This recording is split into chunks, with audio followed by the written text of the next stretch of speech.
السلام علیکم ریڈرز، کیسے ہیں سب؟ امید کرتی ہوں سب ریڈرز ٹھیک ہوں گے اور اپنی لائف میں خوش ہوں گے۔ ابرش خوف سے لرز رہی تھی، شدت کم سے اس کا رواں رواں تڑپ رہا تھا۔ وہ اس کے آخر سوال جواب کر ہی کیوں رہا تھا؟ وہ اسے اس پر یقین نہیں تھا۔ وہ کیسے تمہارے کمرے میں آ سکتا ہے؟ تم نے اسے آنے کیوں دیا کمرے میں؟ زران نے ابرش کے قریب آتے سرد لہجے میں پھر سے سوال کیا۔ زران کا رواں دواں بھی سلگ رہا تھا۔ وہ کیسے کسی کو اپنا ہاتھ پکڑنے دے سکتی ہے؟ کیسے کسی کے سامنے ایسے کھڑی ہو سکتی ہے؟ دونوں سوال جواب اس کے دماغ میں گھوم رہے تھے۔ بات اعتبار کی نہیں مان کی تھی جو دونوں نے توڑا تھا۔ زران وہ خود آیا تھا، اس نے کمرے میں آنے سے پہلے پرمیشن نہیں لی، میں اسے روکتی۔ ابرش نے روتے ہوئے کہا۔ وہ مزید اس کے سوال برداشت نہیں کر سکتی تھی۔ تم نے اسے اتنی اجازت دے رکھی ہے کہ وہ بنا پرمیشن کے تمہارے کمرے میں آ جائے؟ اتنی گہری دوستی ہے، مجھے تو پتہ ہی نہیں تھا۔ زران ہنسا۔ مطلب کیا ہے آپ کا بات کا؟ زران کے لفظوں نے زیادہ اس کا لہجہ چبھا۔ مطلب یہ کہ جب اتنی ہی گہری دوستی تھی تو اس بیچارے کو ناکام مراد کیوں لٹایا؟ اس کے بدن کے زخم تم سے برداشت نہیں ہو رہے تھے، دل کے زخموں پر بھی مرہم رکھ دیتی۔ زران کا کاٹدار لہجے میں کہتے اس سے آنکھوں سے گھورا۔ زران آپ یہ کیا کہہ رہے ہیں؟ آپ ہوش میں تو ہیں؟ ابرش چلائی۔ چلاؤ میرے سامنے۔ اس رات وہ تمہارے ڈرنک میں گولیاں ملا کر تمہارے ساتھ کیا کرنا چاہتا تھا؟ تم اچھی طرح جانتی ہو، پھر بھی تم نے اسے اپنے کمرے میں آنے دیا۔ وہ تمہارے ہاتھ پکڑے تم سے اظہار محبت کر رہا تھا۔ تم نے اسے اتنی اجازت دے رکھی ہے کہ وہ تمہارا ہاتھ پکڑے، تم بغیر دوپٹے کے اس کے سامنے کمفرٹیبل کھڑی رہو۔ ایک لڑکی کو اپنی عزت سب سے زیادہ پیاری ہوتی ہے، مگر تمہیں دیکھ کر انسان ایسا نہیں لگتا۔ زران کے لفظ اسے اپنی روح تڑپانے لگے۔ آپ یہ کیا کہہ رہے ہیں؟ آپ میرے کریکٹر پر انگلی اٹھا رہے ہیں؟ ابرش نے بے یقینی سے کہا۔ کریکٹر ہے کیا تمہارا؟ زران چلایا۔ اس نے کمرے میں داخل ہوتے زائم کو ابرش کے بدن کا معائنہ کرتے دیکھ لیا تھا، مگر افسوس وہی نہ پہچان سکی، مگر بعد اسے آگ لگا رہی تھی۔ زائم کے ہاتھ کمرے میں دیکھ کر آپ میرے کردار پر انگلی اٹھا رہے ہیں؟ ابرش نے روتے ہوئے بے یقینی سے کہا۔ تمہارے کردار پر میں انگلی نہیں اٹھا رہا، تم نے خود موقع دیا۔ جو انسان تمہارے تھپڑوں کا حقدار تھا تم اس کے ساتھ کمرے میں کھڑی اظہار محبت کہہ رہی تھی۔ میرے علاوہ کوئی اور کمرے میں آ جاتا تو تمہارے کردار مشکوک ٹھہراتا۔ بولو، جواب دو۔ زران نے غصے میں بولتے اپنے سوالوں کے جواب چاہے۔ کوئی کچھ بھی کہتا، مجھے اتنی تکلیف نہ ہوتی جتنی آپ کی باتوں سے ہو رہی ہے، ابرش نے بڑے لہجے میں کہا۔ مجھے تم سے کہیں اور زیادہ تکلیف پہنچی اسے تمہارا ہاتھ پکڑے دیکھ کر، تمہیں اس حلیے میں بغیر دوپٹے کے اس کے سامنے دیکھ کر۔ زران ابرش کے سجے سنورے روپ پر نظر ڈالتے بولا۔ زران وہ سب کچھ زائم نے نہیں کیا، میری ڈرنک میں اس نے گولیاں نہیں ملائی، وہ بیچارہ بے قصور ہے۔ ابرش زران کی بات کاٹتے ہوئے بولی۔ ابرش کی بات پر زران کے غیظ و غضب میں اضافہ ہوا۔ اب ایک لفظ بھی مت نکالنا اپنی زبان سے اس انسان کے لیے، ورنہ میں کیا کر ڈالوں گا مجھے خود نہیں پتا۔ زران نے سرد لہجے میں انگشت شہادت کی انگلی اٹھائی۔ ورنہ کیا کریں گے؟ مجھے ماریں گے، ویسے بھی جیسے زائم کو مارا۔ آپ نے ثابت کر دیا میری سوچ آپ کے بارے میں بالکل ٹھیک تھی۔ آپ ایک ظالم، وحشی، ایجنٹ گوار انسان ہیں جسے اتنا نہیں پتا کہ ایک عورت کے ساتھ کیسا سلوک کرتی ہیں۔ آپ مجھے ڈیزرو ہی نہیں کرتے، ابرش نے زران کی آنکھوں میں دیکھتے کہا۔ وہ مزید اس کے الزام نہیں برداشت کر سکتی تھی۔ اچھا، میں ڈیزرو نہیں کرتا تو پھر کون کرتا؟ زران نے غصے میں اس کی کلائی دبوچتے اپنے مقابل کیا۔ میرے منہ سے کیوں سننا چاہتے ہیں؟ خود ہی بولتے مجھے کون ڈیزرو کرتا ہے۔ میرے کریکٹر پر انگلی اٹھا چکے ہیں، کسی کا نام میرے ساتھ جوڑ چکے ہیں، زعیم کا جوڑ دیں یا پھر رمضان کا جوڑ دیں یا پھر اسفند یار خان کا۔ ابرش زران کا ہاتھ ہوا بلند۔ ابرش کی چلتی زبان زران کی دھاڑ اور اس کا اٹھا ہوا ہاتھ دیکھ رہی تھی۔ ابرش نے سہمتے ہوئے اپنے گال پر ہاتھ رکھا۔ وہ بے یقین سے زران کا اٹھا ہوا ہاتھ دیکھ رہی تھی جو اسے اپنی مٹھی بنا بھینچے اپنے پہلو میں گرا دیا۔ وہ اسے ایک بار پھر سے مارنے لگا۔ ابرش پیچھے کو ہوتی دیوار کے ساتھ جا لگی، اسے بہتے آنسوؤں کے ساتھ دیکھنے لگی۔ یو ڈیزرو دس، تم اس کی مستحق ہو۔ وہ اس کے قریب ہوا، اس کی بے یقین آنکھوں میں اپنے خون رنگ آنکھیں گھاڑی۔ تم میرا پیار نہیں ڈیزرو کرتی، تم اس کے قابل نہیں ہو تم سے پیار کیا جائے۔ زران اسے خون نگاہوں سے گھورتا چلا گیا۔ وہ بے یقینی سے بند دروازے کو دیکھ رہی تھی جو دھاڑ کی آواز سے بند کر کے چلا گیا تھا۔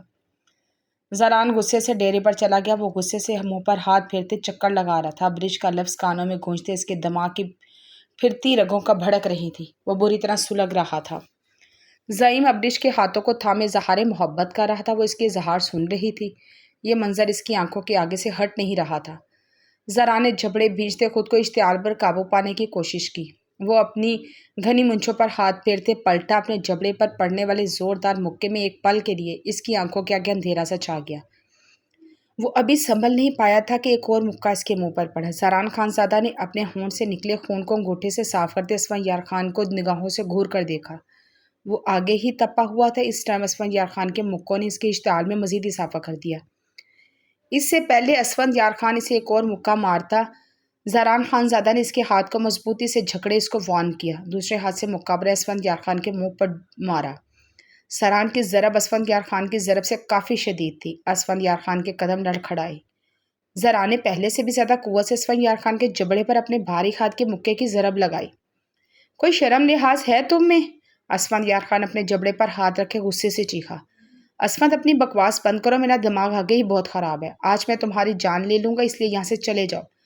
زران اسفند کو گھورتے قہربار لہجے میں بولا، میری جان تو لے لیتے، اچھا تھا جو تم لفظوں کی مار کر آئے ہو ابریش کو وہ نہ کرتے۔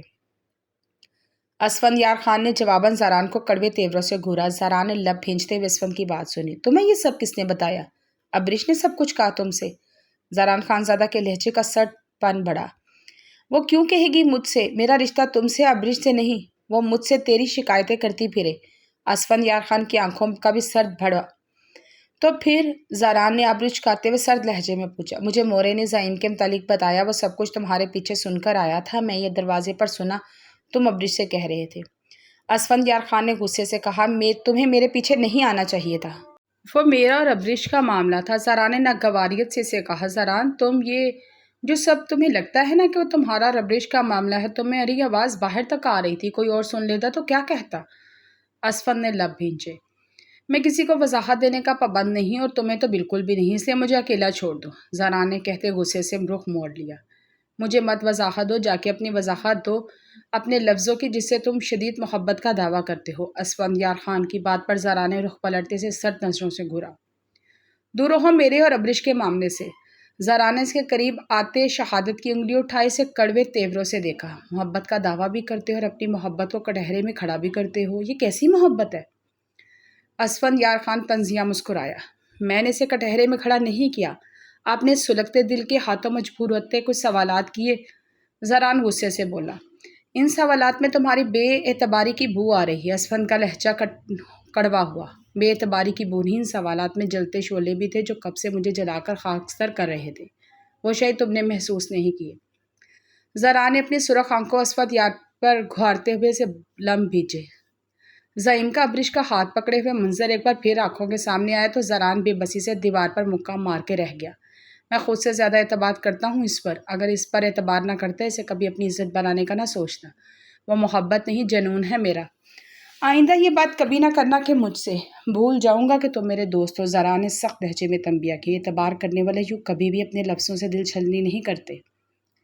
ابریش کو اپنا جنون بنانے کی بجائے صرف اسے اپنی عزت رکھو۔ اسفند ایک ایک لفظ چباتے ہوئے چلا گیا۔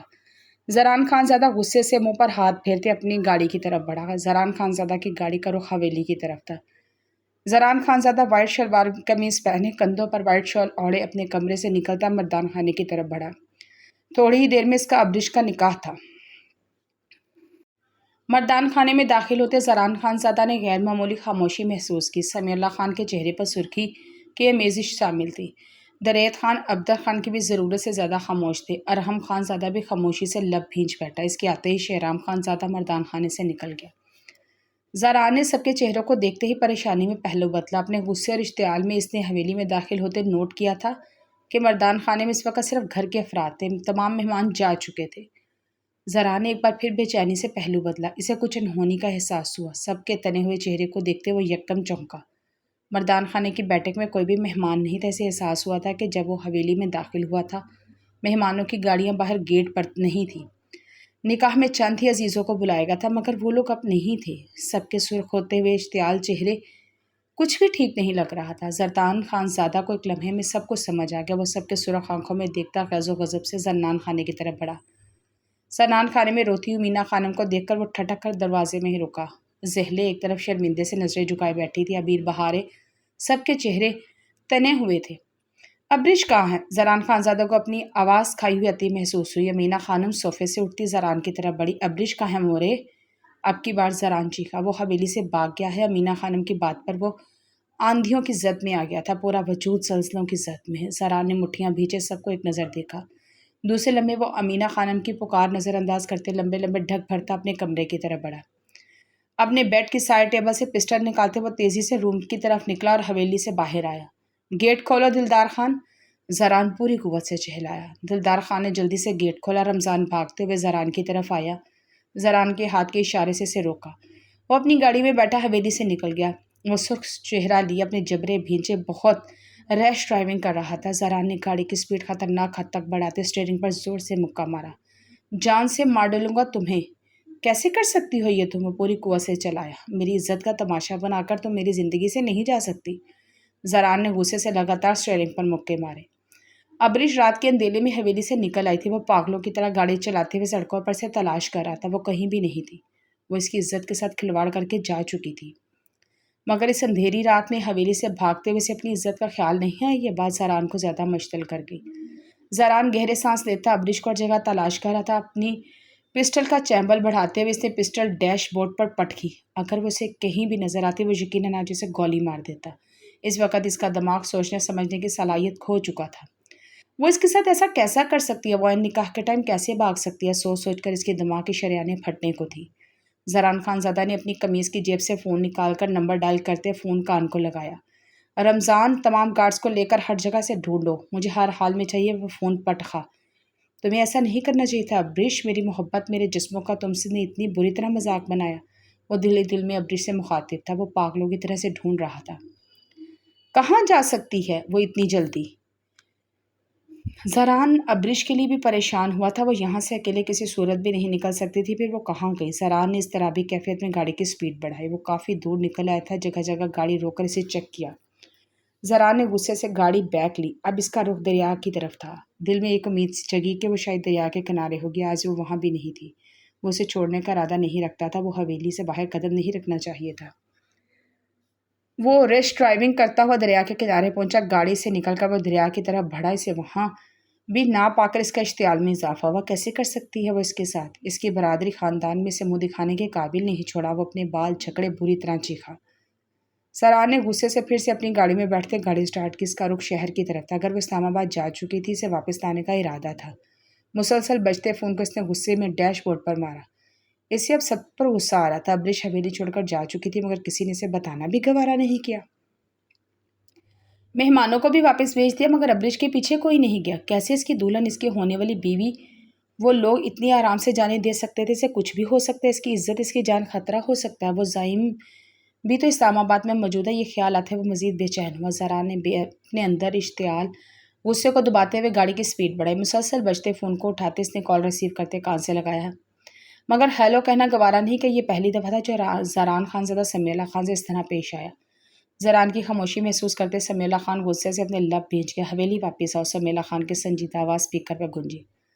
میں ابریش کو لے کر حویلی آؤں گا، اس کے بغیر نہیں آؤں گا، زران نے اسپاٹ لہجے میں جواب دیتے گاڑی کی سپیڈ بڑھائی۔ ابریش، میں نے رحیم خان کے ساتھ اسلام آباد بھیجا ہے۔ سمیع اللہ کی بات پر اس نے اسٹیئرنگ گرفت چھوڑی۔ اس کی گاڑی برے طرح ڈولی۔ آپ یہ کیسے کر سکتے ہیں؟ زران گاڑی سنبھالتے غصے سے بولا۔ حویلی واپس آؤ، بیٹھ کر بات کرتے ہیں۔ سمیع اللہ خان کے اطمینان پر وہ سلکا۔ میں ابریش کو ہر قیمت پر حویلی لے کے آؤں گا۔ اگر اسے زندہ واپس نہ لا سکا تو اس کی جان لے لوں گا۔ زران اب کی بار بولا نہیں تھا، گھر جاتا۔ اگر تم ابھی حویلی واپس نہ آئے تو ہم قسم کھاتا ہے ہم خود کو گولی مار دے گا۔ فیصلہ تم کرنا ہے۔ تم ہمارے جنازے میں شریک ہو گئے، ہم سے بیٹھ کر بات کرنا ہے۔ یہ سمیع اللہ خان اپنی بات کرتے فون بند کر چکے تھے۔ زران نے فون ڈیش بورڈ پر پٹکتے گاڑی کا رخ حویلی کی طرف کیا۔ جب وہ حویلی پہنچا تو بیٹھک میں صرف سمیع اللہ خان موجود تھے۔ آپ ایسا کیسے کر سکتے ہیں؟ آپ نے ابریش کو کیسے جانے دیا؟ زران نے بیٹھک میں قدم رکھتے ہی سوال کیا۔ زندگی میں پہلی مرتبہ اس کی آواز سمیع اللہ خان کے آگے اونچی ہوئی۔ تم ہماری بات کا پہلے جواب دو، آج کیا تماشا لگایا تم نے؟ سمیع اللہ خان نے زران کو کڑوے تیوروں سے گھورتے ہوئے انتہائی درخشتی سے پوچھا۔ دادی اس بات کو چھوڑے، مجھے میری بات کا جواب دے۔ ابریش میری عزت ہے، آپ نے اسے کیسے جانے دیا؟ وہ حویلی کا گیٹ کیسے عبور کر گئی؟ میری اجازت کے بغیر اس کو رحیم خان کے ساتھ کیوں بھیجا؟ زران خان نے لب بھیجتے پوچھا۔ زران، ایک بات یاد رکھنا، کسی بھی طوفان کو روکا نہیں جا سکتا۔ جس طوفان نے آنا ہے وہ آ کر رہتا ہے۔ ابریش کو ہم نے نہیں بھیجا، وہ خود یہ حویلی چھوڑ کر گیا ہے۔ سمیع اللہ کی بات پر زران کے تیش و اشتعال میں اضافہ ہوا۔ وہ کیسے جا سکتی ہے؟ دلدار خان کہاں تھا؟ زران کی آواز گونجی۔ سمیع اللہ نے سرد آنکھوں میں زران کو گھور دیکھا۔ زران اپنی شال کندھوں پر جھٹکتے صوفے پر بیٹھ کر اضطراب پر قابو پانے لگا۔ سمیع اللہ خان زران کو کچھ دیر کے بعد دیکھنے کے بعد صوفے پر بیٹھے۔